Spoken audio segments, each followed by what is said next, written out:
Hi, Pipis here. Just a very short video to say it's happening.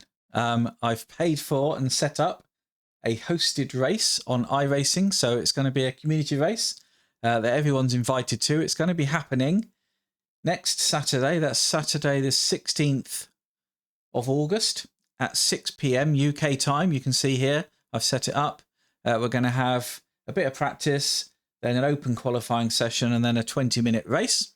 I'm very excited about it. I have set a password and I'll let people know the password in my Saturday morning video next week. So you can then come in and log in and do a bit of research as to how you join a hosted race. But yeah, really looking forward to it. I hope people join us. We've got 60 spots. It's a long old track. It's where I raced Fernando Alonso once. And I'll put a link to that video. Formula V, lots of slipstreaming, no damage. So people will be able to keep on going and hopefully we'll all have a bit of fun. We can all join on the chat.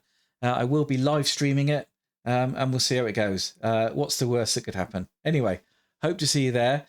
Comment below this video to let me know if you're thinking of racing, just so we got an idea. And yeah, let the fun begin. I'll see you all at the track.